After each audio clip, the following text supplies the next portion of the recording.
Rompiendo cadenas. Rompiendo cadenas. Para eso estamos aquí. Estamos aquí para que nuestras cadenas se rompan, caigan a los pies de la cruz de Cristo. En Él tenemos libertad, en Él tenemos salvación. Hermanos amados, cadenas. Lo más interesante de las cadenas es cuando la gente no sabe que las tiene. Eso es lo más interesante. Hay veces que somos esclavos y ni siquiera lo sabemos. Yo estaba oyendo una parte de la predicación de mi hermano Pedro. Me gusta el amor que le mueve, me gusta mucho. Le doy gracias a Dios por él y por todos los misioneros de Jesús. Y yo pensaba en esa prisión, ¿no? Él nos hablaba de una prisión donde estaba el apóstol Pablo y su compañero de misión, Silas. Pablo y Silas sabían que estaban prisioneros, tenían que darse cuenta. Pero hay gente que no sabe que está en prisión. Hay gente que no sabe que está encadenada. Hay gente que no conoce sus cadenas, pero están encadenados. Y por supuesto, esas son las cadenas más difíciles de romper. Porque cuando una persona ve la llaga, dice, tengo que ir al médico. El peligro son las llagas que no se ven. Una vez hablaba con un médico y me dijo, hay no sé cuánto, yo no recuerdo el número, no sé cuántas clases de cáncer. Pero me dijo esto, pero siempre el cáncer más peligroso es el que no se nota. El que va creciendo, el que va haciendo su obra. Y cuando lo descubren, ya es demasiado tarde. Por eso también se compara la obra del demonio con la obra de una serpiente. Porque la astucia de la serpiente consiste en ¿qué? En esconderse. Que nadie sepa que está ahí, que nadie la note, que nadie la descubra. Por eso, amados hermanos, en un día como hoy, no solo necesitamos que se rompan las cadenas, necesitamos primero que se descubran las cadenas. Porque muchas personas no saben que las tienen. Uno no sabe de qué está prisionero. Imaginémonos que un amigo tuyo, por hacer un juego, lo que en inglés llaman un prank, imagínate que un amigo tuyo, mientras tú estás ahí sentado o sentada, toma una cuerda y amarra un extremo a la pata de la silla y amarra el otro extremo a tu pierna, por hacer un juego contigo. Tú no lo notas, tú estás sentado, tú no notas que te han hecho ese juego. Tienes tu pierna amarrada, la cuerda mide medio metro, estás amarrado, pero no te das cuenta. De repente llega el momento de un descanso. Bueno, vamos a un descanso. En el momento en el que te levantas y te quieres mover, ¿qué pasa? Ahí te das cuenta que estás amarrado. Cuando te quieres mover, te das cuenta que estás encadenado. Cuando te quieres mover. Oye esa frase, cuando te quieres mover es cuando te das cuenta que estás encadenado. Bueno, en el ejemplo de la cuerda y la silla todos lo entendemos. Pero ¿cómo son esas otras cadenas? Vamos a llamarlas cadenas espirituales, que nos tienen amarrados. ¿Y qué significa moverse en ese caso? Yo te voy a decir. La vida a veces no solo te mueve, sino que te sacude. Y cuando llega el sacudón de la vida, cuando te toca moverte, en ese momento es cuando descubres que tienes cadenas. Por ejemplo, tenías un amigo. Y digo tenías porque ese amigo te falló. Resultó traidor a tu confianza, a tu dinero. Te falló tu amigo. Estás decepcionado, se te movió el piso, se te fracturó la vida.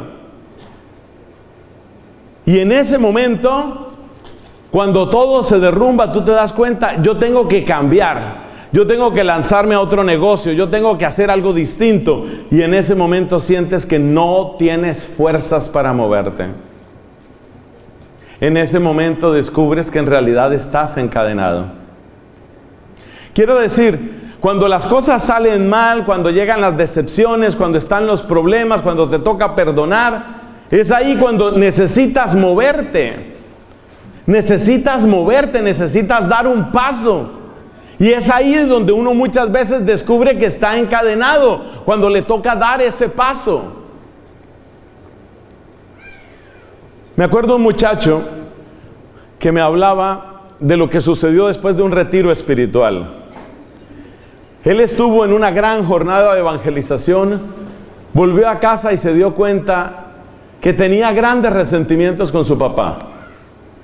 Cuando llegó a la casa, uno de sus propósitos era darle un abrazo al papá y decirle esta frase tan sencilla, pero que a veces es tan difícil: papá, te quiero mucho. Esa era toda su tarea. ¿Cuántas palabras? Papá, te quiero mucho. 4 palabras. Le costaba mucho trabajo decir esas 4 palabras. Pero lo que más me llama la atención es la manera como este joven describe el encuentro con su papá. Él llega donde su papá, el papá estaba sentado mirando televisión. Entra el hijo en la sala, le dice: hola papá. Y el papá, sin dejar de ver la televisión, le responde al hijo: ¿cómo le fue, hijo? Una pregunta más de cortesía que otra cosa. ¿Cómo le fue? El hijo responde: muy bien papá, y quiero decirte algo. Por el tono que utilizó el hijo, el papá se sintió un poco raro y voltea, en ese momento voltea y mira al hijo. El hijo se acerca, atención, el hijo se acerca para darle el abrazo al papá. Y cuando el hijo está peligrosamente cerca, óigame esto, el papá agarra más fuerte la butaca, como si lo estuvieran atacando. Él agarra más fuerte su butaca. El hijo le extiende los brazos y este pensaba que era como un atracador. ¿Qué me va a hacer? Y era su hijo. Pero no estaba acostumbrado a abrazar. Él nunca le había dado un abrazo al hijo y no sabía qué hacer con un abrazo. Por eso agarraba esa butaca, agarraba su poltrona, su silla, como tú la llames, agarraba la silla. Se sentía amenazado por el abrazo ¿de quién? De su propio hijo. No era capaz de dar un abrazo, óyeme eso. Y el hijo se acerca y el papá le empieza a cambiar la cara, le empieza a cambiar el color de la cara. ¿Qué hace, hijo? Como si fuera una amenaza. ¿Qué hace, hijo? Y el hijo le responde lo obvio: darte un abrazo. Y el papá recibe el abrazo. Y el papá tiene toda la expresividad de una momia egipcia. Tieso, tieso, agarrado a la silla, como el que aguanta una fórmula de captura de la policía. Y era el abrazo de su hijo. El hijo estaba haciendo algo que nunca había sucedido entre ellos. Y el papá no lograba entenderlo. Pero si 10 minutos antes tú le hubieras dicho a ese señor, el de la televisión, el papá, si tú 10 minutos antes le hubieras dicho: usted está encadenado emocionalmente, no diga tonterías, soy una persona normal, yo no le hago mal a nadie, yo no tengo ningún problema, yo no necesito sanarme de nada. No necesito sanarme de nada, hubiera dicho él. Pero cuando llega el hijo, cuando él tenía que levantarse de su silla, cuando él tenía que sacar sus brazos pesados y abrazar a su propio hijo, no pudo. O sea que sí estaba. ¿Y él lo sabía? Así pasa. Así pasa. Muchas veces estamos encadenados y no lo sabemos. Sobre todo emocionalmente estamos encadenados. ¿Cómo hacer para conocer nuestras cadenas? Esa es la predicación que traigo para ustedes hoy en el nombre de Jesucristo. Pero no vamos solamente a descubrirlas, esto se llama romper. Queremos primero descubrirlas y después en el nombre de Jesucristo romperlas. Conocerlas, descubrirlas y romperlas. Eso es lo que queremos. Porque muchos de nosotros estamos encadenados y ni siquiera sabemos que estamos encadenados. Ni siquiera lo sabemos. Entonces vamos a hablar de 5 clases de cadenas. 5 clases de cadenas. ¿Para qué? ¿Para qué hacemos esto? Para que a medida que tú vayas oyendo la predicación, quizás es posible que en algún momento tú digas, yo creo que yo tengo esa cadena. Y eso es descubrirla. Pero recuerda, no vinimos aquí solo para descubrirlas. Queremos que se rompan esas cadenas. Y sabemos que hay uno que es más fuerte que todas las cadenas. Y su nombre es... Su nombre es... Jesucristo. Yo no sé si todo el mundo sentirá lo que yo siento cuando pronuncio el nombre de Jesús. Se siente algo delicioso en la boca. Se siente algo cálido y bello en el corazón. Se siente una luz nueva en la mente con solo pronunciar el nombre glorioso, el nombre poderoso, el nombre que está sobre todo nombre, el nombre de Jesucristo. Uy, le falta todavía mucho a este grupo. Mucho, mucho. Yo creo que si tú eres fanático de los Yankees o de los Medias Rojas, yo creo del Boston. Yo creo que si tú eres fanático de algún equipo de béisbol, de fútbol, de un ciclista o de un cantante, yo creo que tú sacas esa voz. Pero ese es mi trabajo y el de todos los que estamos aquí, enamorarte. Yo quiero que tú te enamores tanto que cuando tú vayas a decir Jesucristo, tengas que soltar los brazos, porque hay gente que tiene los brazos cruzados y son capaces de decir Jesucristo con los brazos cruzados. Yo no puedo decir Jesucristo con los brazos cruzados. ¿Quién es su Salvador? Jesucristo. A mí me dicen, ¿quién es su Salvador? ¡Jesucristo! A ver, ¿cuál es el Jesucristo más loco y fuerte que usted es capaz de decir? Prepárese, prepárese, prepárese. Porque yo necesito que usted se me enamore de Jesús. Pero así, así. Es que en Él está todo, todo. ¿Sí me entiendes? Todo. Él es nuestra alegría. Una alegría que no dura un día ni un año, sino que dura una eternidad. Y una eternidad es cortica para decirle cuánto lo amamos, cuánto le agradecemos y qué bueno que ha sido con nosotros. ¿Listos y preparados? Vamos a decir un Jesucristo, pero así como para que venga otra vez la policía. ¿Quién es tu Salvador? Esto va mejorando, esto va mejorando. Incluso la señora del Boston por fin le salió la voz. ¿Quién es tu Señor y tu Salvador? Bueno, ya a las mujeres les salió la voz. Ya descubrieron que la voz no es solo para regañar al esposo. A los hombres todavía no les ha salido la voz. Señores, ¿quién es tu Señor y Salvador? Por favor, mujeres, no ayuden a los hombres. Estamos diciendo que los hombres, varones, cromosomas XY. Ahora toca decir todo eso. Otra vez los hombres. ¿Quién es tu Señor y Salvador? ¡Jesucristo! Mujeres, ¿quién es tu Señor y Salvador? ¡Jesucristo!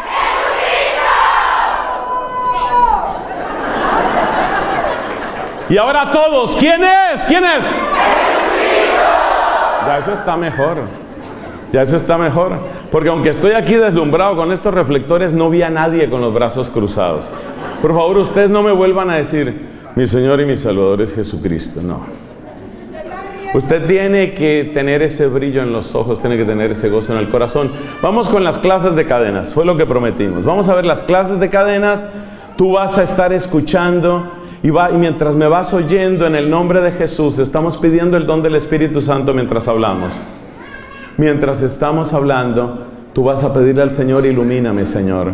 Porque si hay cadenas, yo no quiero vivir encadenado. Yo no quiero vivir prisionero.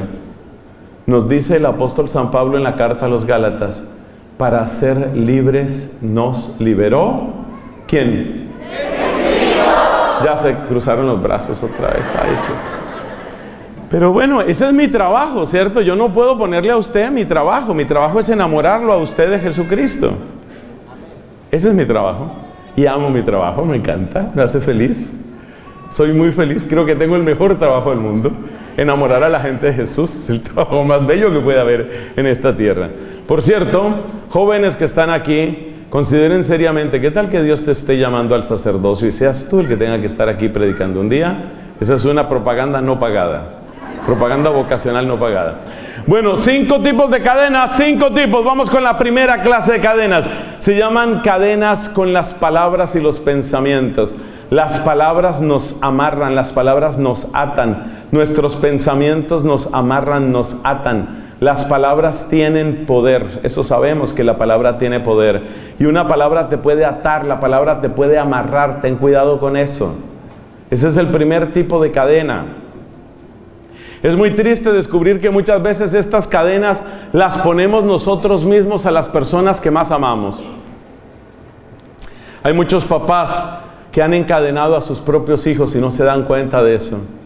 Esas cadenas de palabras son cadenas de palabras. Y cualquiera diría que una palabra es algo débil. No, la palabra es muy fuerte. Muy, muy fuerte. Hay que leer, por ejemplo, la carta del apóstol Santiago, todo lo que dice con respecto a la lengua, es decir, con respecto al uso de la palabra y el poder que tiene la palabra.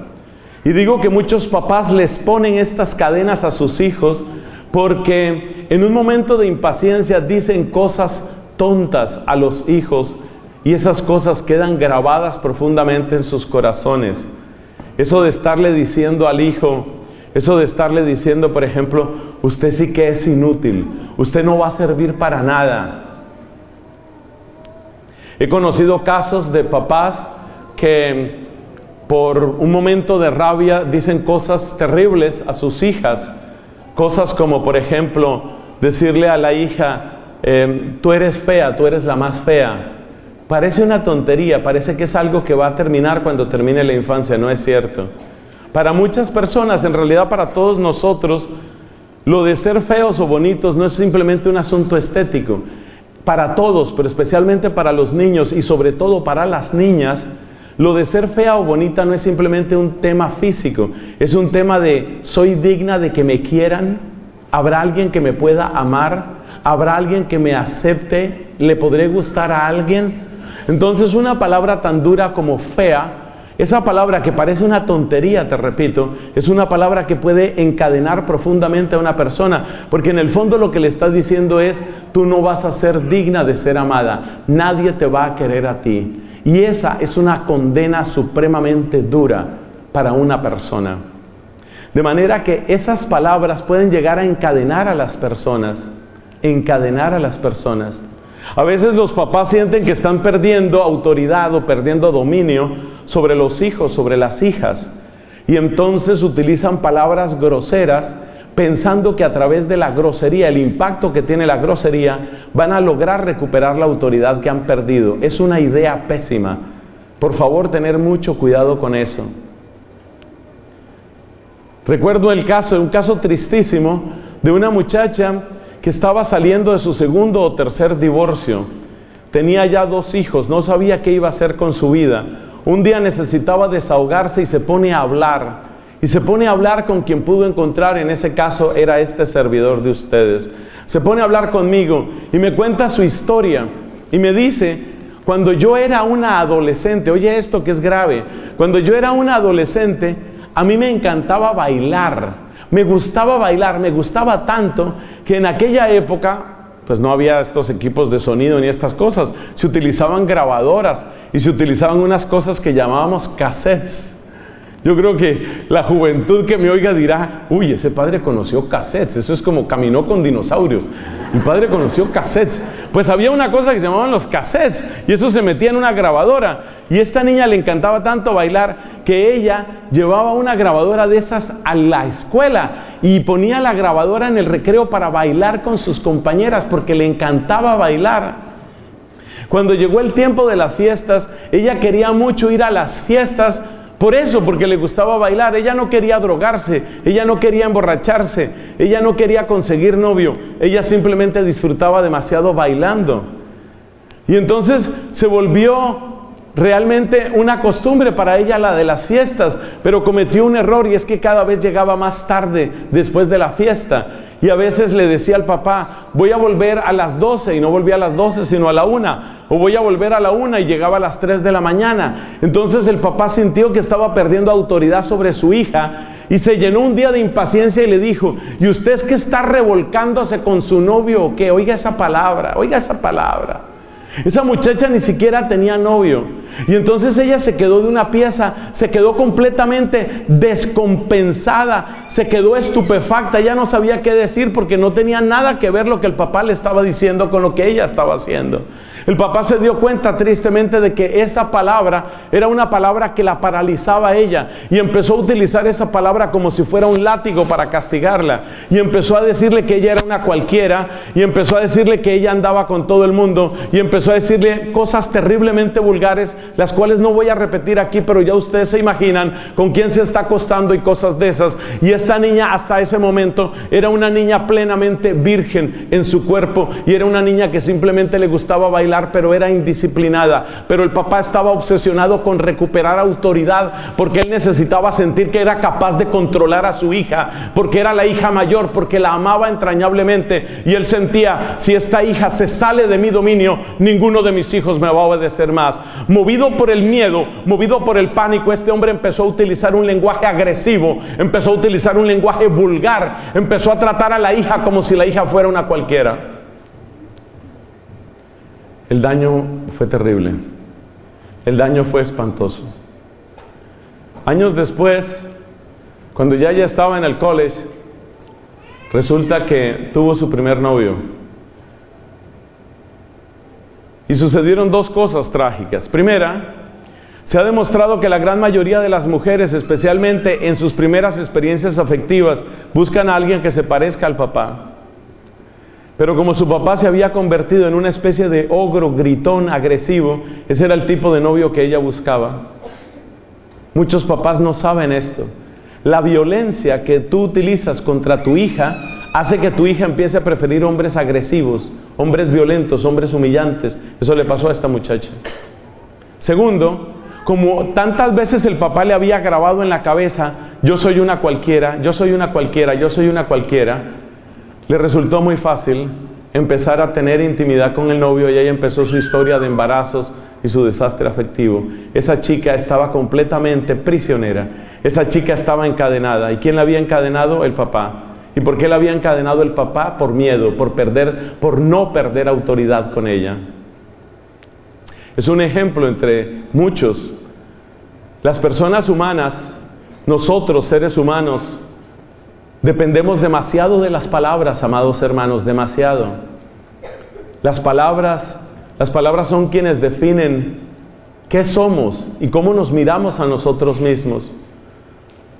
Por eso uno puede estar encadenado por las palabras. Y es muy difícil salir de las cadenas de palabras. Muy difícil. Muy, muy difícil. Porque nos han enseñado que somos inferiores, nos han enseñado que somos fracasados, nos han enseñado que somos un desastre, nos han enseñado que somos inútiles, o nosotros mismos nos lo hemos dicho. Yo ya perdí la cuenta del número de personas que cuando cometen un error dicen, oiga, pero qué bruto soy. No nos pasa, no es verdad que nos pasa. Pero qué bruto, ay, pero qué tonto, pero cómo así, pero qué torpe soy. Nos estamos diciendo esas palabras nosotros mismos. Estamos encadenados por esas palabras. Pero es impresionante ver, mis hermanos, que hay uno que es la palabra de Dios. Y la palabra de Dios es más fuerte que todas las palabras. No te pierdas, a medida que vamos siguiendo este desarrollo, no pierdas la conexión que tienen unas palabras con otras y unas ideas con otras. Porque tú te darás cuenta que tú has venido aquí no por casualidad. Has venido aquí porque el Señor quiere reventar cadenas. Y una de las cadenas es esa. Una de las cadenas es esa, cadenas de palabras. Segunda, son 5. Luego vamos a hablar más extensamente sobre cómo Jesucristo revienta todas estas cadenas. Segunda cadena. La segunda cadena, muy peligrosa, es la cadena de los afectos, la cadena de los amores. Amores no significa solo amores de pareja. Hay amores que son buenos y sanos. Hay amores que nos levantan, pero hay amores también que nos unen. Por eso todo papá responsable, toda mamá responsable, sabe que hay que enseñar a los hijos a que escojan muy bien sus amistades. Cuando hablamos aquí de afectos, quiero insistir en eso, no nos referimos únicamente al afecto de pareja, hombre-mujer, por ejemplo. No nos estamos refiriendo a eso. Nos estamos refiriendo a todos los amores, porque los amores tienen un poder muy grande en nosotros. Y hay amores, repito, que nos levantan, pero hay amores también que nos hunden. Hay amores que nos hunden. Y hay que tener cuidado con esos amores que nos hunden. ¿Y cuáles son los afectos que nos encadenan? Piensa en el caso de una persona que está en una relación tóxica. ¿Has oído hablar de las relaciones tóxicas? Una relación tóxica es aquella que en vez de producir el crecimiento de la persona, le hace daño, pero la persona no logra desprenderse de eso. Esto suele ir muy unido a lo que hemos dicho antes de las palabras. Por ejemplo, esa misma muchacha sirve para lo que estamos diciendo.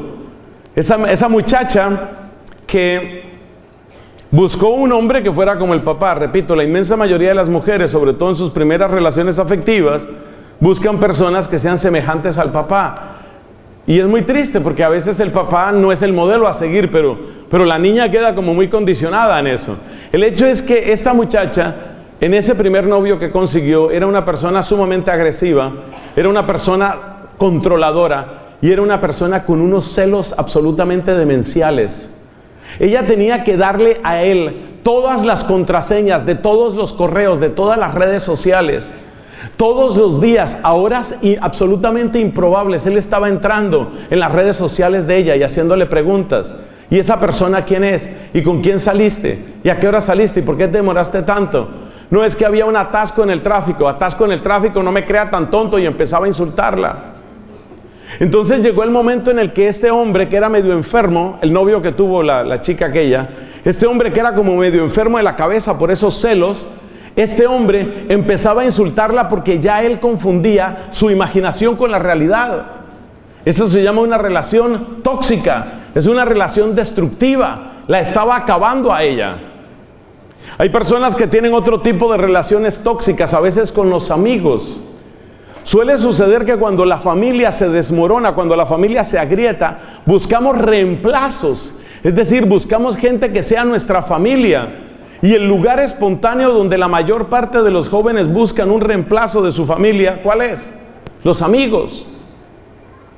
Y a veces los amigos son amistades tóxicas.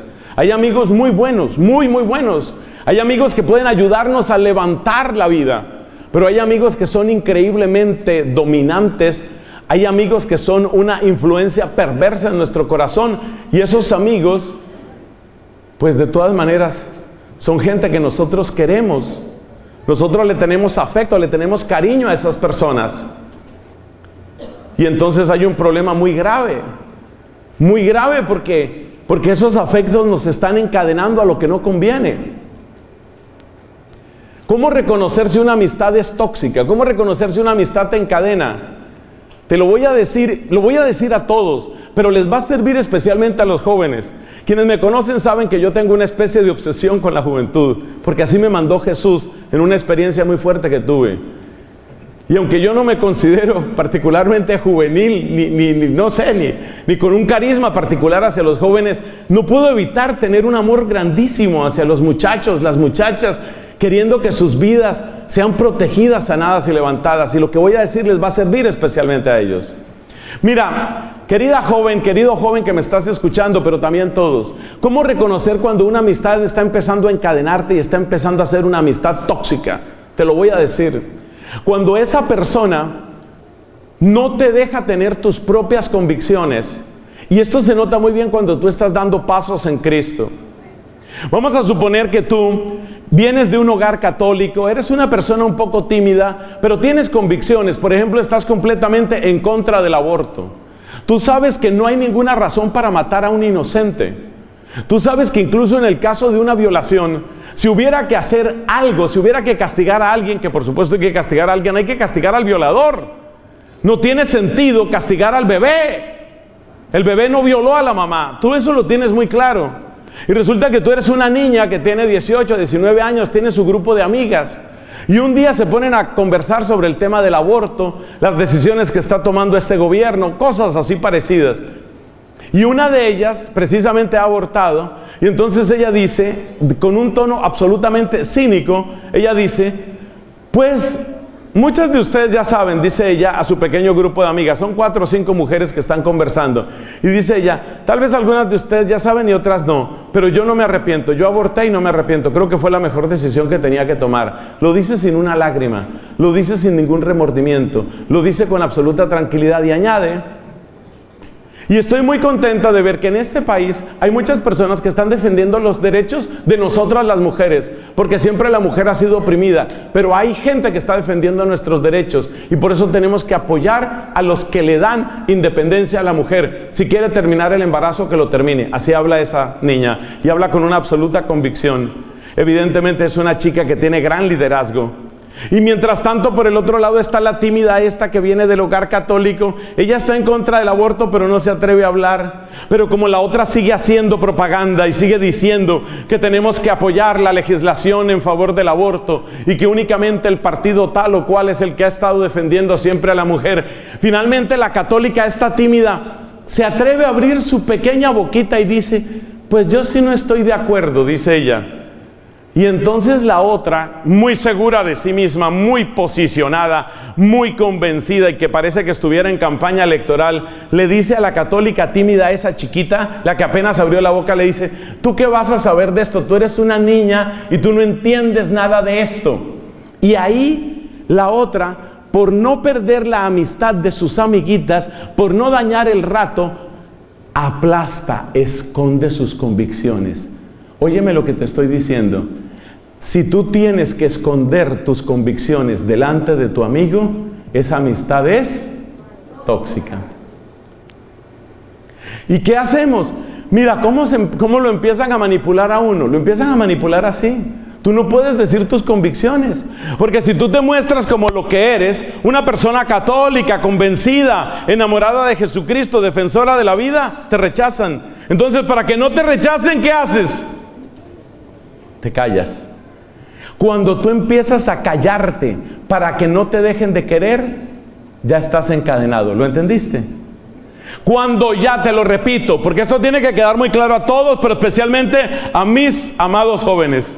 Esto tiene que quedar muy claro. Cuando tú empiezas a callarte para que no te dejen de querer, quiere decir que ya estás en cadenas. Entonces tú al principio te callas y ya no hablas de lo del aborto. Y quedó más o menos en el ambiente que tú estás de acuerdo.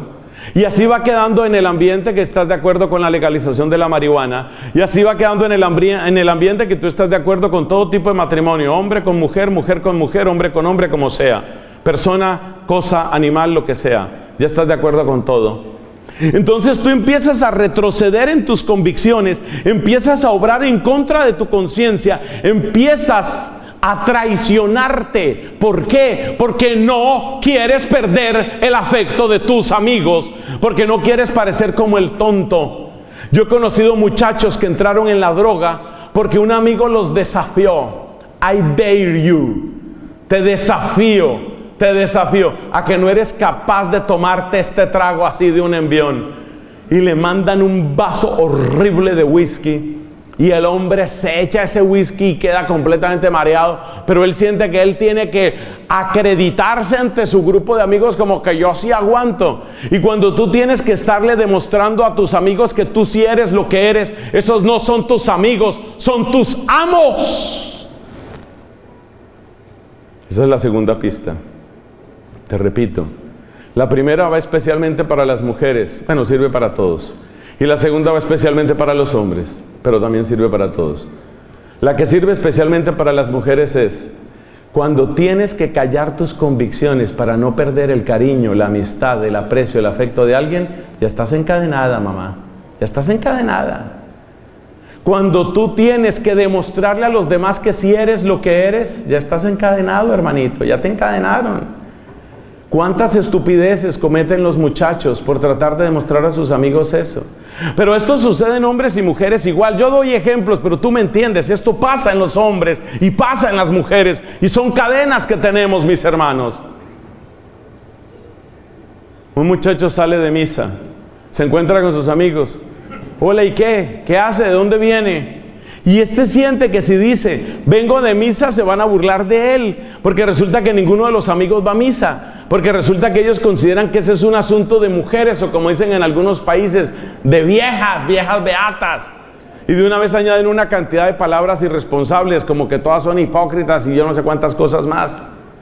Y entonces para no quedar mal, para que no se note quién es él, entonces ¿qué le toca hacer? Miente, oculta. No, por ahí estaba caminando un poco.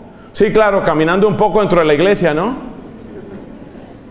Pues sí, un poquito estaba caminando. Es que con este frío me puse a caminar dentro de la iglesia. Ah, sí, claro. Entonces fíjate, cuando tú empiezas a esconder tus convicciones, cuando tú sientes que tienes que demostrarle a la otra persona que sí y que sí, te están dominando. No digas que es tu amigo, no digas que es tu novio. Di más bien, mi amo y yo soy su esclava. Mira, está tan descarado el mundo que una de las obras más vendidas, y esto para mí es una vergüenza de la humanidad, una de las obras más vendidas es precisamente una obra que exalta ese tipo de relación, una relación amo-esclava. La obra esa tan leída y tan vendida, de las obras más vendidas en todos los tiempos en Amazon, es la obra de las 50 sombras o cosa parecida de Grey, 50 Shades of Grey. Esa obra ha sido vendida de una manera impresionante, absurda. Así de podrido está el mundo, así de podrido está. Así estamos. ¿Qué quiere decir eso? ¿Cómo es posible que una obra que exalta la violencia, la agresividad psicológica y física contra la mujer se vende tanto? ¿Eso qué significa? ¿Sabes por qué sucede? Sucede por una cosa, mis hermanos, porque amamos nuestras cadenas. Porque nos han enseñado a amar nuestras cadenas y eso es terrible. Entonces fíjate, las palabras nos encadenan, como cuando nos dicen que somos tontos o como cuando nosotros decimos soy un fracasado. Esas palabras nos amarran, nos encadenan, y hay afectos que nos encadenan, como esas relaciones con los amigos donde tú empiezas a esconder lo que crees.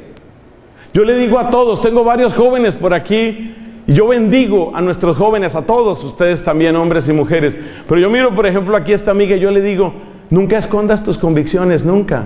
El que te quiera hacer esconder tus convicciones no es tu amigo. Quiere ser tu amo, quiere dominarte. Tú eres tú, ten tus convicciones. Y si tú has descubierto, por ejemplo, que hay uno que se llama Jesucristo y que es tu Señor y Salvador, tú no tienes por qué esconderlo. Hay una frase muy bonita que me enseñaron esta semana y la comparto ahora con ustedes, hermanos. Y esa frase es: Jesucristo te salvó en público. En público. Tu fe no la puedes vivir solo en privado. Jesucristo te salvó en público, tú no puedes vivir tu fe solo en privado. Esa frase es muy importante. Yo no sé si ustedes ya perdieron el impulso, porque les voy a preguntar una vez más quién es su Señor y Salvador, y yo quiero saber exactamente a qué volumen sale ese grito de amor que tenemos por un hombre y Dios que nos ha redimido. ¿Quién es tu Señor y Salvador? ¡Jesucristo! Amén, amén, amén. Él es. Y no hay por qué esconderlo. No lo vamos a esconder, no lo vamos a esconder. Van dos cadenas. Cadenas de palabras, cadenas de afectos. Tercera cadena, tal vez es la más fácil de reconocer, se llaman los vicios. Los vicios son horribles cadenas. Hermanos, yo hace varios años que conozco esta obra preciosa de los misioneros de Jesús. He escuchado, creo que decenas de testimonios, matrimonios, jóvenes. He escuchado vocaciones de muy distintas clases, pero hay algo que hay en común. La gente ha experimentado el poder de Jesús, que es el que sana, el que salva, el que libera. Es maravilloso el Señor Jesucristo. Pero hay algo que me impacta mucho. La cantidad de gente que en su testimonio dice: yo estaba encadenado por la droga, encadenado por el alcohol, encadenado por la pornografía, encadenado por el juego. Los vicios, mis hermanos, los vicios son cadenas. Los vicios son cadenas. No se necesita mucha explicación para esto. Todos nos damos cuenta que los vicios son cadenas. Todos, menos el que está metido en el vicio. Porque ese es el problema, que nosotros creemos que negando el pecado lo hacemos desaparecer. Y no es cierto. Es lo mismo que la persona que tuviera, Dios nos libre, tiene un tumor y dice: no, yo no tengo ningún tumor. Eso no hace desaparecer el tumor. Eso no hace desaparecer el tumor. Ahí lo tienes. Ahora bien, si eres sanado en el nombre del Señor Jesús, si un tratamiento médico, si una operación te elimina ese problema, ahora sí estás limpio. Pero antes no digas eso. Tus palabras no tienen esa clase de poder. Entonces lo que pasa con los vicios es que todo el mundo se da cuenta que ese señor es un alcohólico, pero él dice: no, yo puedo controlarlo perfectamente. Pues sí, es verdad, me gusta tomarme mis copas, no lo niego. O sea, yo pienso que es lo normal. O sea, que uno por la mañana esté borracho, por la tarde esté borracho, por la noche se tome unas copas, amanezca un poco mal y luego pues entonces se tome otro poco. Eres un alcohólico, hermano. No, yo lo puedo controlar. Es la mentira más grande que te dices: yo lo puedo controlar. No es cierto, no lo estás pudiendo controlar. Estás gastando el dinero que tu familia necesita y no lo estás pudiendo controlar. Estás haciendo de ti mismo un bote de basura. Estás arruinando tu hígado, estás arruinando tu salud. Estás dando un espectáculo vergonzoso frente a tus hijos. No, yo lo puedo controlar. El gran problema de los vicios es ese, que uno cree que lo puede controlar. Pero el otro gran problema de los vicios que tenemos es que nuestros gobiernos, que deberían ser aliados para nuestra salud física y mental, ya no son aliados. Más bien, a muchos gobiernos lo que les interesa es que nosotros todos seamos unos viciosos. A los gobiernos les sirve que nosotros seamos viciosos. Ya he comentado varias veces lo que sucedió hace un par de años en el Reino Unido, en Gran Bretaña. Resulta que vino una legislación, una propuesta de ley que finalmente no pasó. Una propuesta de ley que significaba esto. Ustedes saben que Internet se reparte en el mundo a través de unos grandes centros llamados nodos. O sea, Internet no entra a un país, bueno, salvo casos de satélites que no vamos a mencionar aquí, pero la manera usual como entra Internet a un país es a través de grandes cables que llegan a nodos, y un país tiene uno o más mega nodos a partir de los cuales se reparte a las distintas empresas que luego nos dan el servicio.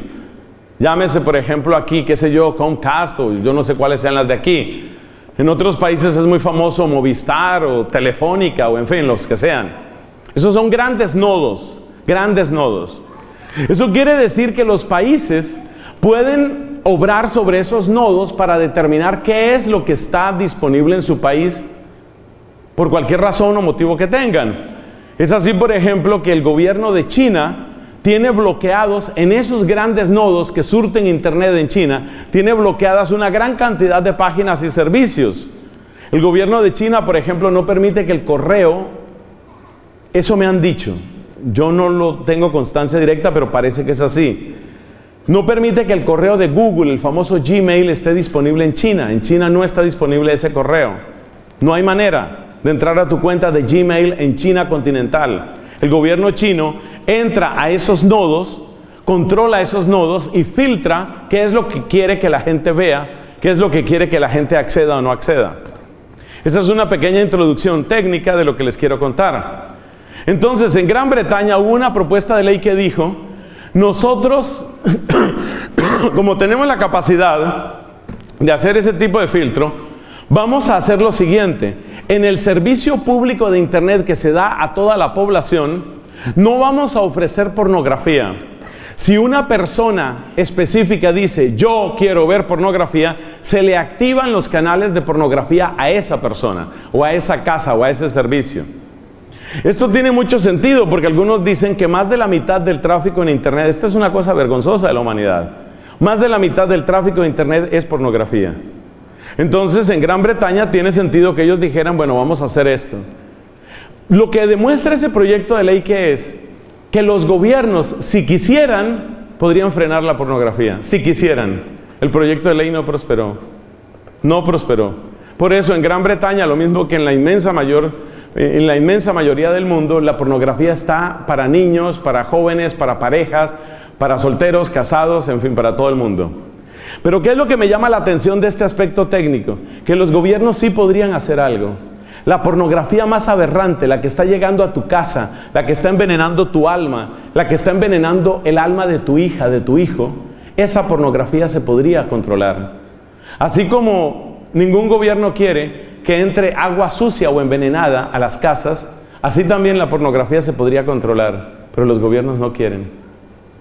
Es más, no solo no quieren que llegue pornografía, ellos sí quieren que llegue juego, ellos sí quieren que llegue marihuana, ellos sí quieren que llegue todo lo que pueda encadenarte. ¿Saben por qué? Porque para los gobiernos, para nuestros gobiernos, y en eso prácticamente no hay excepciones, tenernos encadenados a los vicios es un buen negocio.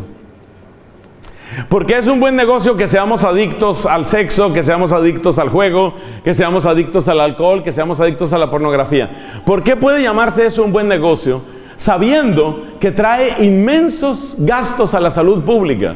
¿Por qué eso se puede llamar un buen negocio? Porque políticamente es un tremendo negocio. Los vicios son un tremendo negocio por dos razones, y esto requiere mucha atención de tu parte. Los vicios son un gran negocio para los gobiernos por estas dos razones. Primero, porque crean una ilusión de libertad. Yo soy el gobierno que te permitió fumar toda la marihuana que quieras. Eso da una ilusión de libertad. Es decir, da la ilusión, da la impresión, falsa por supuesto, da la impresión de que hacer disponibles los vicios es darle libertad a la gente. Y en el mundo en el que estamos, la mayor parte de las personas creen que tener más opciones es ser más libre. Entonces, si a mí me dejan abortar o no abortar, emborracharme o no emborracharme, enmarihuanarme o no enmarihuanarme, eso significa que soy más libre. Entonces, la ilusión de libertad, óyeme bien, la ilusión de libertad trae un gran beneficio político a quienes lo proponen.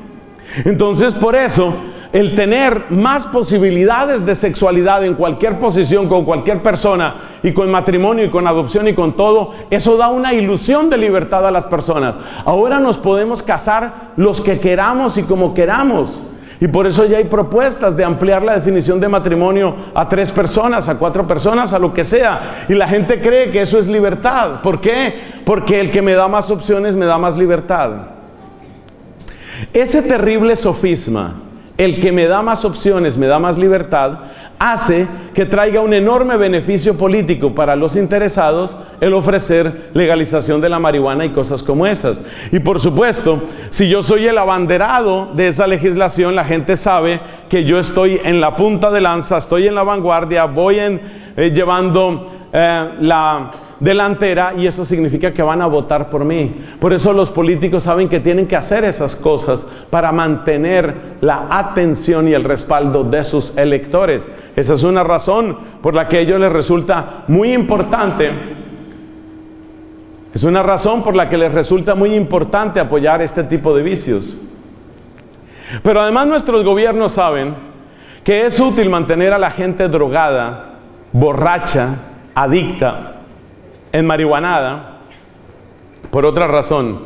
Y es que cada vicio, antes que ser, o además de ser una cadena a una cosa, por ejemplo, a un cacho de marihuana, o a una botella de tequila, o a una página pornográfica, además de ser una cadena que te une a ese objeto o a esa realidad externa, todo vicio es una cadena que te centra sobre ti mismo y te vuelve inútil y torpe para analizar lo que está sucediendo en la sociedad.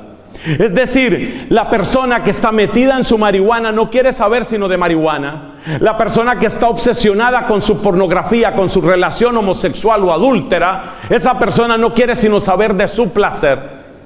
Esto está plena y científicamente demostrado, mis hermanos. A medida que nosotros tristemente nos volvemos más viciosos, se empiezan a producir en nuestros cerebros una serie de circuitos en torno a una sustancia que se llama dopamina y otras parecidas.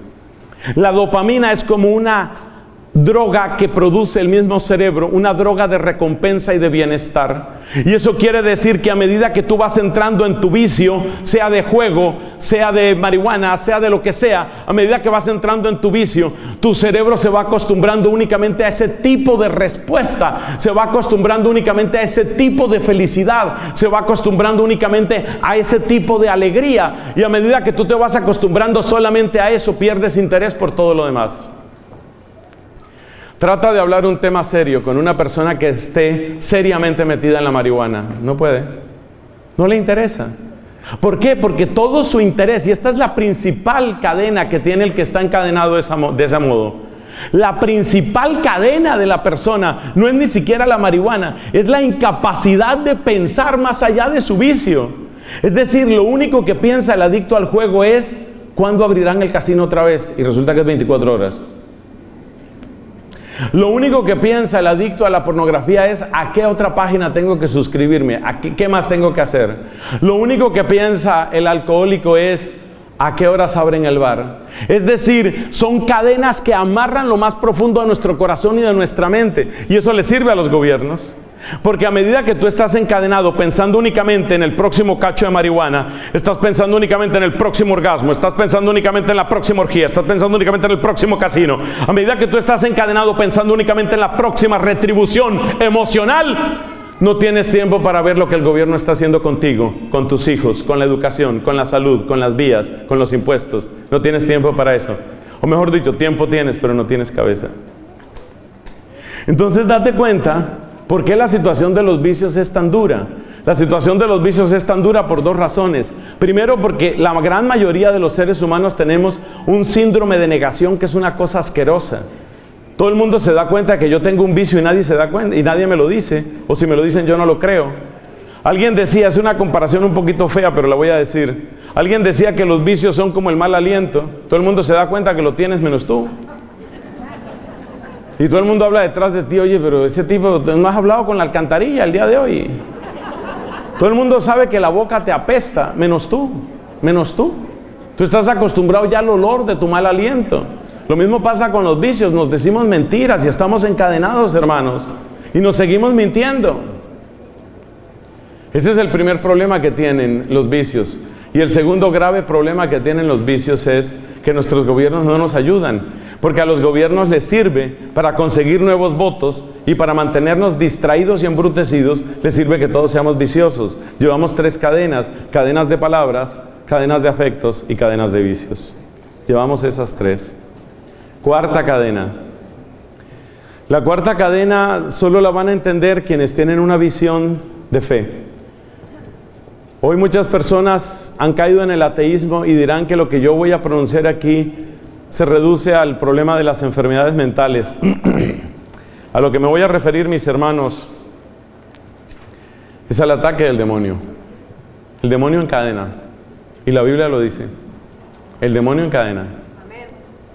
Esa es una realidad. Esto no quita las otras cadenas. Es decir, no vamos a reducir todas las cadenas al demonio, porque eso a veces también pasa. Yo ya creo que les conté una vez la historia de esa secta protestante donde todo lo resolvían con demonios. ¿Y usted por qué está con ese sobrepeso? Aquí hay varios que tenemos sobrepeso, empezando por el que habla. ¿Y usted por qué tiene ese sobrepeso? Creo que me está atacando el demonio del arroz. Entonces en esa secta todo lo resolvían con demonios. A mí me ataca el demonio del arroz y a ti, a mí el demonio del maíz. Y a ti, creo que es el demonio de las hamburguesas.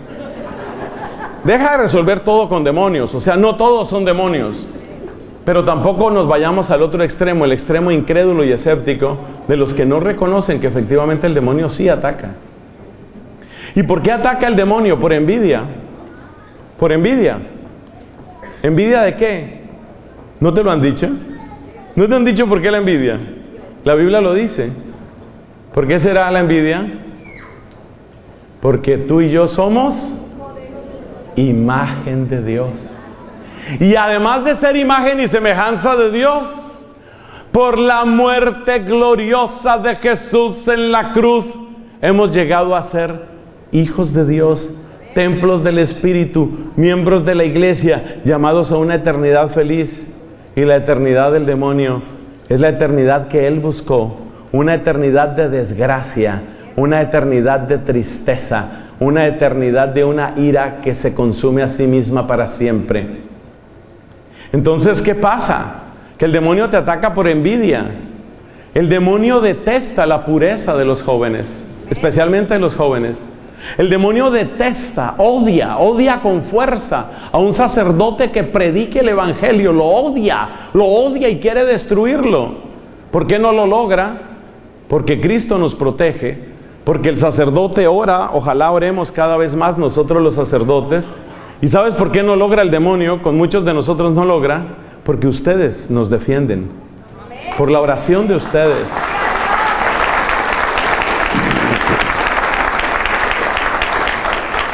Por favor, lo digo públicamente, por favor, sigan orando por mí. Por algo el Papa lo que más repite es, recen por mí, recen por mí. Y siempre hay que orar por los sacerdotes, por los obispos, por el Papa. Incluso si vemos que a veces, no sé, hacen cosas que no nos convencen o que no entendemos, siempre hay que orar por los sacerdotes, hay que defenderlos. Entonces el demonio es envidioso y el demonio ataca. Y el demonio quiere encadenarle, y la Biblia nos cuenta la historia de una pobre mujer que llevaba 18 años encorvada. Y a mí me parece una cosa impresionante lo que nos dice ese pasaje. Esta mujer llevaba 18 años encorvada. Y Jesús dice, si a alguno de ustedes se le cae en el pozo el buey o el asno, no lo saca aunque sea sábado. Y no lo desata aunque sea sábado para que pueda beber. Y a esta que es hija de Abraham no se le podía desatar. ¿Qué fue lo que hizo Jesús? Jesús rompió la cadena, y la cadena la había puesto el demonio. Y Jesús la rompió, porque Jesús quiere verte libre. Jesús quiere verte libre. Libre quiere verte Jesús. Quiere verte libre.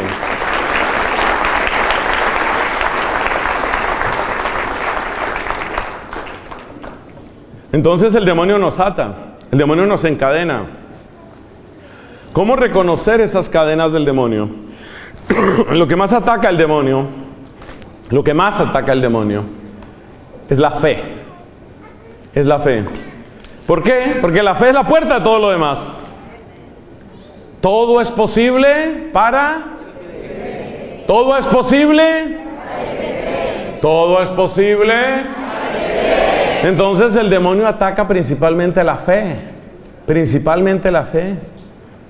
Hay personas que no logran creer. Yo estuve ante el ataque del demonio a una persona. Fue una cosa impresionante. Y lo que les voy a contar no es de una posesión y que la persona se revolcara y echara espuma por la boca, no.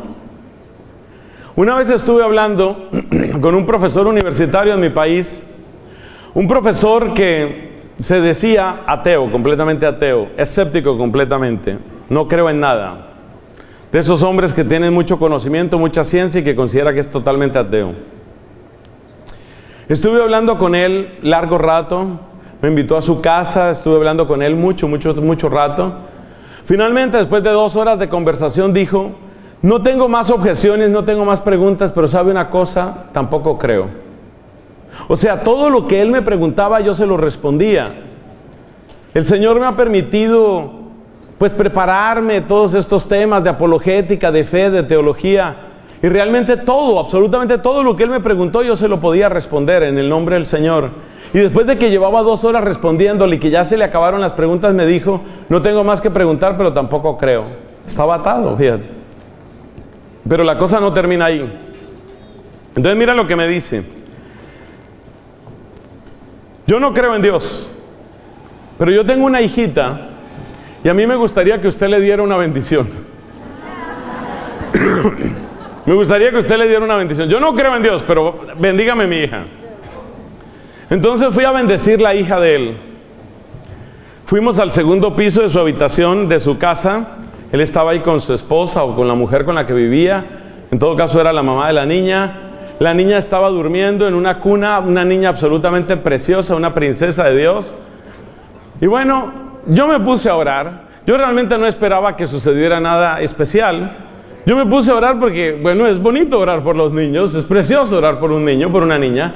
Me pongo a orar por la niña, yo cerré mis ojos y estuvimos 3 o 5 minutos. Y mira lo que me dice el ateo. ¿Sabe lo que me sucedió, Fray Nelson? Le dije, no tengo ni idea.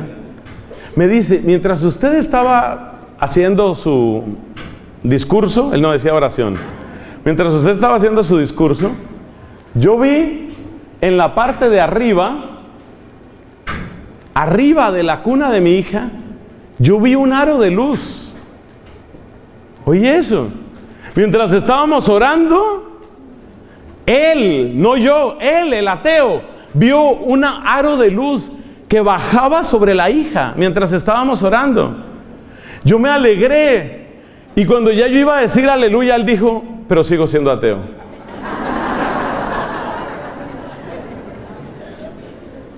Esa es una persona atada. Esa es una persona atada. Esas son ataduras. ¿Cuál es el lugar más dañino para nuestra fe? El lugar más dañino se llaman los brujos. Se llaman las supersticiones. Aquí en Estados Unidos abundan, eso es lo que yo he podido comprobar, brujos que no se presentan como brujos, porque si ponen en la puerta de la casa dice Pepe Rodríguez, brujo. Tal vez no le llega a mucha gente. Entonces se presentan como mentalistas, como psíquicos, los famosos psychics. Y entonces te ofrecen palm reading, ¿no? Te van a leer la palma y te van a contar tu futuro y te van a sanar de tus enfermedades y todo ese tipo de cosas. Hermanos, solo hay alguien que está detrás de todas esas prácticas y se llama Satanás. Se llama Satanás. ¿Y cuál es el propósito de todo eso? ¿Cuál es el propósito de todas esas prácticas de la nueva era? Todas esas prácticas de lectura de la mano, todas esas prácticas de meditación. Nuestro predicador anterior comentaba que Pablo y Silas, cuando estaban en la cárcel, no se pusieron a concentrarse y a decir Om, a ver cómo se abría la puerta, ¿no? Entonces uno tiene que tener claro, mis hermanos, que detrás de eso hay cadenas. ¿Y qué es lo que está atacando el demonio principalmente ahí? Tu fe, es lo que está atacando. Que tú vivas en una confusión perpetua. Las personas que se meten, por ejemplo, en este asunto de rosacrucismo, las personas que se meten en el gnosticismo es terrible, porque el gnosticismo es la reducción de la fe a una idea. Y nosotros no somos salvos por una idea, somos salvos por una persona, por la persona adorable de... Amén. Amén. Nosotros somos salvos en Cristo. A nosotros no nos ha salvado una buena idea. A nosotros no nos ha salvado un plan o un proyecto. A nosotros nos ha salvado la sangre preciosa de Jesucristo. Amén. Es esa la que nos ha salvado. Entonces el demonio va a atacar principalmente tu fe, y el lugar donde más ataca es a través de la superstición, a través de la magia, a través del espiritismo, a través de la nueva era. Y la gran mayoría de los católicos, incluso un buen número de sacerdotes, y vergüenza me da decirlo, parece que están completamente dormidos con esto, y a la gente le parece completamente normal entrar a un curso de yoga y nadie sabe de dónde vienen los nombres de las posturas del yoga hasta que te pones a investigar. ¿Sabes cuál es el origen remoto de las posturas del yoga? De los nombres de las posturas del yoga son invocaciones de dioses hindúes. Entonces, por ejemplo, cuando en la postura de yoga te dicen, ahora levante su tobillo y póngalo sobre su nuca, cosa que a personas como yo nos resulta completamente sencillo. Ya es un poco más difícil cuando tocan los dos pies, me cuesta un poco más de trabajo. ¿Por qué esa postura? Mire, aquí por ejemplo, póngale cuidado como voy levantando. Bueno, mañana sigo, pero la idea es esa. Uno va levantando el pie y lo pone en la nuca. ¿Por qué pie en la nuca no se llama? Ahora vamos a hacer la postura de pie en la nuca. No, eso le ponen su nombre, Rajatama, Shakayama, y usted no sabe lo que está diciendo. Pero si usted investiga, son invocaciones de dioses hindúes. Entonces tengan mucho cuidado con eso. Y la gente va, y nuestra hija estaba como muy nerviosa, pero la llevamos donde un doctor que trabaja, fíjate el verbo que se utiliza, que trabaja con una terapia de aromas, con una aromaterapia.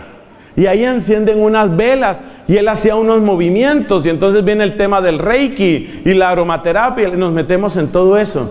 Tú no tienes ni idea de qué puertas estás abriendo y no tienes ni idea de quién se está metiendo a través de esas puertas y luego estamos encadenados Grandes empresas están consagradas a los demonios. Hay gobiernos que han hecho pactos con los demonios. Así como se oye. Esto se está grabando, les pido el favor de que no digan el nombre de ningún país en este momento, pero todos estamos pensando en un país de nuestra América que ha sido consagrado a los brujos y ha sido consagrado a los demonios. Y ustedes saben en qué situación se encuentra ese país y no lo vamos a decir aquí. Entonces, hermanos, el demonio ataca, el demonio amarra. ¿Y qué es lo que él pretende? Que tú no puedas creer. Porque el día en que tú creas, el día en el que tú creas, el día en el que tú le digas a Jesucristo, yo creo en ti, ese día se rompen las cadenas. Ese día se rompen las cadenas. Ustedes que han estado tan atentos, háganme el favor de contarme una cosa, los que han estado tan atentos. ¿Cuántas cadenas llevamos? Sí, la gente ha estado atenta. Además ya aprendieron a decir el nombre de Jesús. Oiga, ya sienten, a ver, levante la mano el que ya siente ese amor, esa dulzura en la boca, ese calor en el corazón, esa luz en la mente cuando dice Jesús. Levante la mano el que ya siente eso. Uy, más gente, más manos levantadas, gloria a Dios. Claro. Es que tiene que ser para ti la mejor noticia del mundo, el nombre de Jesús. El nombre de Jesús. Es lo más bello que tú puedes decir. Es lo más bello que tú puedes decir. No hay nada más hermoso que tú puedas pronunciar en esta tierra que el nombre de tu Salvador. ¿Cómo es que se llama Él? ¿Cómo se llama? Claro, no hay nada más hermoso que podamos decir. Bueno, nos falta la quinta. ¿Qué más cadenas tenemos? La quinta cadena es tan sutil que esa sí es la que nadie cree que tiene. ¿Y sabes cuál es? Se llama las ventajas del pecado. Somos encadenados por las ventajas del pecado. Encadenados. Una amiga mía, conocedora de la doctrina católica, conocedora de todo lo que ustedes y yo sabemos, después de años de soledad que le costaba muchísimo, porque ella lleva una vida, o ha llevado una vida precisamente de eso, de demasiada soledad. Entonces se consiguió un novio. Un muchacho alto, inteligente, apuesto, con buen trabajo. Uno de esos que dicen, yo estoy casado, pero ya me estoy separando. ¿Se han oído esa historia? Ya estoy en el proceso de separación. Yo sí estoy casado, no te voy a mentir, mi amor, pero ya casi sale. Yo creo que si no sale en estos 20 años, salen los otros 20 años. Pero mientras tanto, él va cobrando sus impuestos, ¿no? Él va cobrando sus impuestos. ¿Por qué? Porque esta muchacha pues está en esa edad, que es una edad bonita, tiene un cuerpo bonito, tiene una sonrisa bonita. Y entonces, pues este hombre sabe cómo enamorar a una mujer, sabe qué palabras decirle. No es sino decirle palabras dulces. Por ejemplo, le dice, mi sucralosa, tú eres mi aspartame, cosas así, le dice palabras muy dulces a ella, ¿no? Y ella le responde, y tú eres mi stevia. Y así se consienten y se aman intensamente entre ellos. Bueno, y entonces el aspartame con la sucralosa, ¿no? Una pareja light. Y eso sí, sexo que da gusto. Yo sabía que esta muchacha estaba en un proceso muy hermoso de conversión, entre otras cosas porque ella tardó en llegar a la iglesia católica, le costó trabajo llegar a la iglesia católica, pero víctima de su soledad, víctima de su situación emocional, pues se enredó con este hombre, que ya casi, es que mira, no falta sino esto y ya casi le va a salir la nulidad, es que es nada, pero mientras tanto ven para acá mi sucralosa, lo que tú digas, mi aspartame. Ellos son completamente light, absolutamente light. No se le va a olvidar el nombre de esa pareja. Él es el aspartame y ella es la sucralosa. Bueno, en todo caso, un día me pongo a hablar con esta muchacha. Somos amigos hace tiempo. Obviamente ustedes me conocen, yo no puedo aprobarle eso, ¿cierto? O sea, puede ser mi amiga, pero yo no puedo estar de acuerdo con eso. No solamente porque la iglesia diga que es pecado. El problema no es solamente que la iglesia lo diga. El problema es por qué lo dice. ¿Cierto? Ese es el problema. ¿Y por qué lo dice? Pues lo dice porque es daño, porque es destrucción, porque es muerte. Porque detrás de esa fornicación vienen los abortos. Porque detrás de eso las mujeres, sobre todo las mujeres, quedan usadas, decepcionadas, traumatizadas. Y el tipo sigue coleccionando mujeres. Eso es dañino, eso no es bueno, eso no sirve, eso no está bien. ¿Cómo más se lo digo? Entonces, bueno, nos ponemos a hablar. Con la mejor paciencia que tuve, le digo, pero tú sabes que eso no está bien. Y ella baja la mirada y me dice, yo sé que no está bien. Y le pregunto, ¿y entonces por qué sigues? Y me responde ella, es que es muy difícil dejarlo. Es muy difícil dejarlo. Claro, está el ingrediente afectivo que ya mencionamos como la segunda característica, la segunda cadena, pero también está eso que en algunos países llaman el gustico, ¿no? El gustico.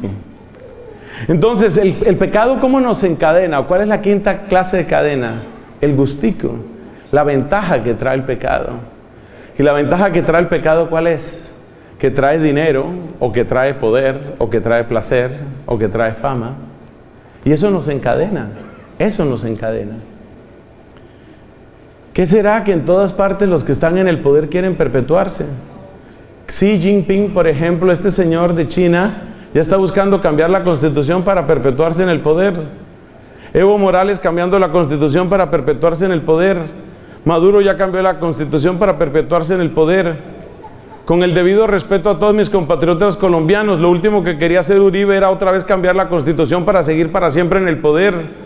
Ortega en Nicaragua, cambiar la constitución y seguir en el poder. ¿Eso cómo se llama? Las ventajas y las ventajas y las ventajas nos encadenan. Las ventajas del pecado nos encadenan, hermanos. Resultamos encadenados por las ventajas del placer, las ventajas del poder, las ventajas del dinero. Todo eso nos encadena. En resumen, son 5 cadenas: las palabras, los afectos, los vicios, el demonio y las ventajas del pecado. La buena noticia, ¿cuál es? Cristo rompe todas. Amén. Y vamos a ver, así en resumen vamos a ver cómo Cristo va rompiendo una por una estas cadenas. Una por una estas cadenas. No hay palabra más fuerte que su palabra. El cielo y la tierra pasarán, dice Jesús. Mis palabras, Jesús te da una palabra que no la puede destruir nadie. El día que Jesús te dice, por ejemplo, a través del sacerdote, que es un momento glorioso, yo te perdono, esa palabra destruye todo. Esa palabra destruye todo. Cuando tú lees en la palabra de Dios, por eso tenemos que enamorarnos de la palabra divina. Cuando tú lees en la palabra de Dios, aunque una madre, está en el profeta Isaías, aunque una madre se olvidara del fruto de sus entrañas, yo jamás te olvidaría. Cuando Dios te dice, que no ves que te tengo tatuada, le habla así al pueblo de Dios, no ves que te tengo tatuada en mi mano, llevo tu nombre grabado en mí, con amor eterno te amé. Esas palabras no las puede destruir nadie. Entonces, a medida que tú te acercas a Jesús y tú vas recibiendo esas palabras, las palabras de Jesús te van limpiando. Juan capítulo 15 dice eso. Jesús les dice a sus discípulos, las palabras que yo les he dicho, los han limpiado. Es decir, va llegando su palabra y va saliendo toda mentira, va saliendo todo lo que todos te han dicho. Te han dicho que tú eres un tonto, te han dicho que tú eres un incapaz, te han dicho que tú eres un inútil, te han dicho que tú eres feo. Y el Señor responde a todo eso diciendo, te amo y estoy contigo. Y a medida que tú sientes que su amor es real y que su amor está contigo, todas las otras palabras se pulverizan, se las lleva el poder de su palabra. Ustedes están limpios por el poder de la palabra. Y a medida que tú sientes el poder de esa palabra y a medida que tú sientes que esa palabra crece dentro de ti, porque Jesús dijo que su palabra era semilla, y la semilla no es para que se quede siendo semilla, la semilla es para que crezca dentro de ti. Y a medida que la semilla, a medida que la palabra va creciendo dentro de ti, tú vas sintiendo, todo lo puedo en aquel que me conforta. Amén. Él revienta esas otras palabras. Por eso, a medida que tú oyes palabra de Dios, a medida que oyes buena predicación, a medida que te conectas con las emisoras católicas, hay una por ejemplo que se llama Radio Jesús, a medida que tú te vas conectando con emisoras católicas, a medida que tú vas oyendo predicación, a medida que tú vas leyendo la palabra de Dios, a medida que tú vas memorizando la palabra, toda otra palabra cae frente a la palabra del Señor. Toda otra palabra.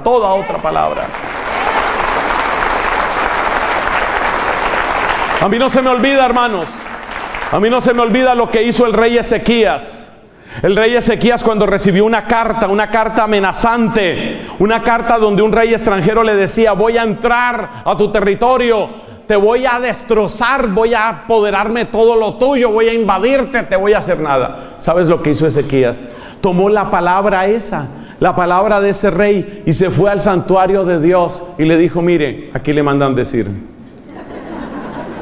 Él llevó la palabra del enemigo y la hizo comparecer frente a la palabra de Dios. Y eso es lo que tú tienes que hacer. Esas palabras de insulto, esas palabras de humillación, esas palabras que te degradan, llévalas hoy. Para eso tienes todo un día de oración. Llévalas hoy y hazlas comparecer frente al Señor Jesucristo.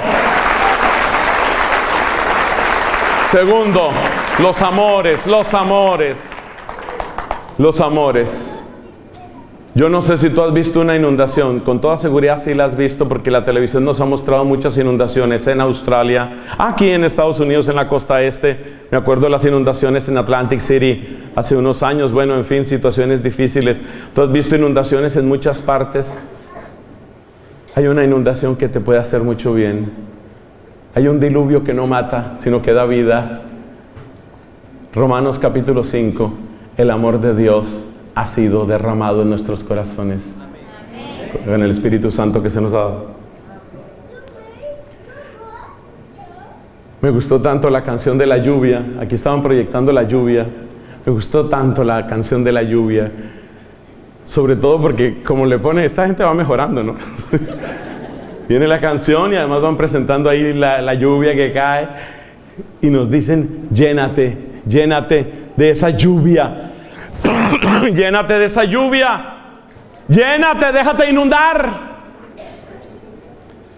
¿Cuánto Espíritu Santo hay que pedir? ¿Cuánto? ¿Poquito? Mucho. ¿Por qué tengo que pedir Espíritu Santo? Porque quiero estar tan lleno, óyeme esto, quiero estar tan lleno del Espíritu Santo que no me quepa ningún otro espíritu. ¿O es que tú quieres tener otro espíritu? ¿Tú quieres estar poseída por algún otro espíritu aparte del Espíritu Santo? ¿Tú quieres estar poseído por algún otro espíritu aparte del Espíritu Santo? Entonces, como no quieres ningún otro espíritu sino el Espíritu Santo, tienes que llenarte del Espíritu Santo. Llénate de ese amor. Llénate de ese amor. Llénate. A medida que te llenas de ese amor, los demás amores Ya no tienen poder. ¿Qué es lo que te hace esclavo? ¿Qué es lo que hace que tú estés mendigando? Hay unas personas que uno las mira así, unas muchachitas que miran con cara de que, ¿y usted sí me va a querer? No, permiso. ¿Y usted sí me va a querer? Tampoco. ¿Y usted sí me va a querer? Yo no sé si ustedes han entrado a esas tiendas de mascotas. ¿Han entrado? ¿Han visto en las tiendas de mascotas cómo hay unos gaticos que lo miran a uno como diciendo, pick me,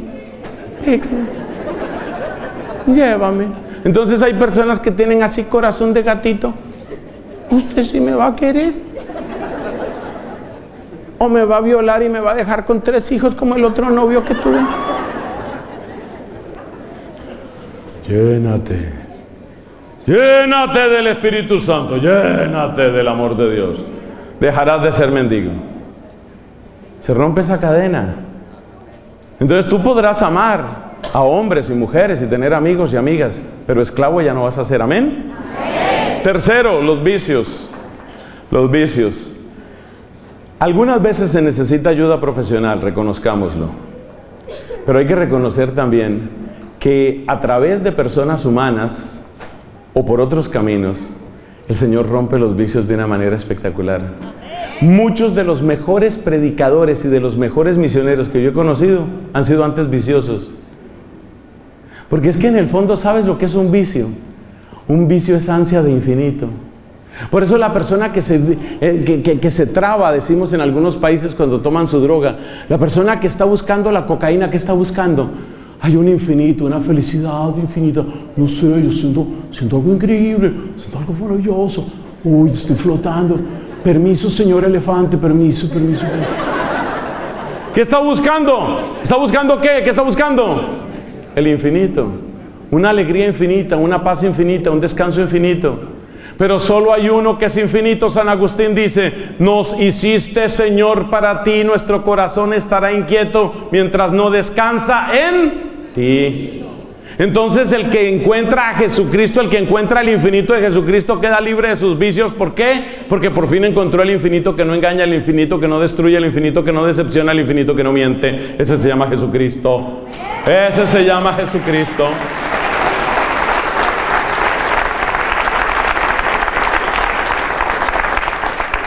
Con respecto al demonio, la victoria es fácil y rápida. Dice el Salmo, se levanta Dios y huyen sus enemigos. Se levanta Dios y huyen sus enemigos. Trae la victoria de Cristo, trae el nombre de Jesús a tu vida. Dale el trono de tu corazón a Jesucristo y tú verás lo que es huir a Satanás. ¿Amén? Amén. Es eso, es así de sencillo. Así de sencillo. Mira, el problema no es problema. ¿Y sabes por qué no es problema? El problema no es problema por una razón muy sencilla. El demonio le tiene pánico a Jesucristo. Tú estás en Cristo, el demonio te tiene pánico a ti.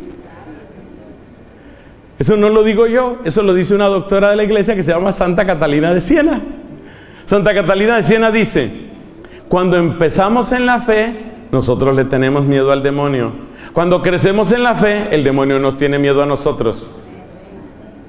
Únete a Jesucristo. Mira, esto de renovar nuestra fe, sobre todo con el credo, es el mejor negocio que tú puedes hacer.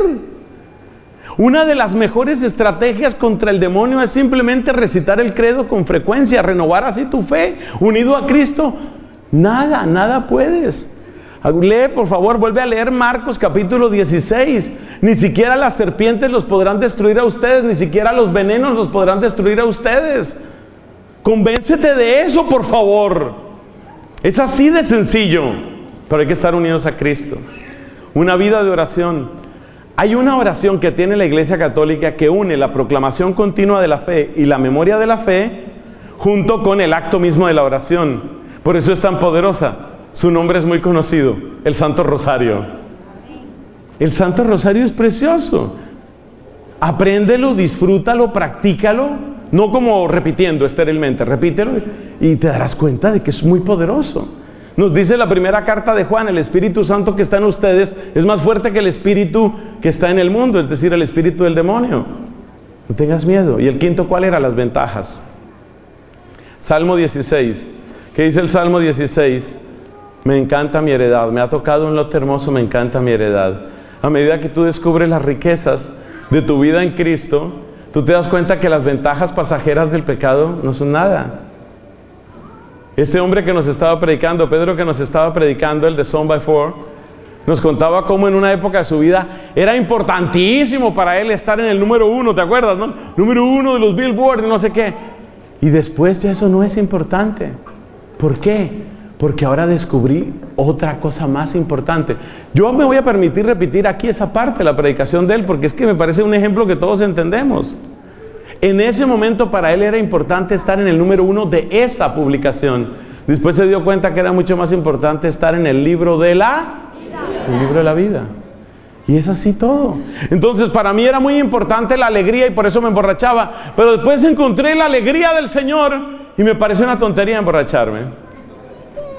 ¿Te das cuenta? Se acaba el poder de las ventajas del pecado. Así Cristo destruye tus cadenas. Sigue por favor en oración. Esto no termina aquí, mis hermanos. Esto sigue, mis hermanos, porque es necesario orar, porque es necesario cantar, porque es necesario alabar y es necesario descubrir que solo en Él tenemos salvación. Porque dice el apóstol San Pedro, no nos ha sido dado otro nombre bajo el cielo por el cual seamos salvos. Solo el nombre de...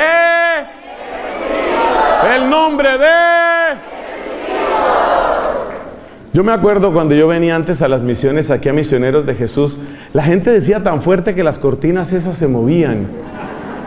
Pero ahora no sé si es que todo el mundo fuma o qué pasa, pero... ¡El nombre de... Bueno, la de atrás se movió un poquito. Gloria al Padre, al Hijo y al Espíritu Santo, como era en el principio, ahora y siempre, por los siglos de los siglos. Amén. Amén.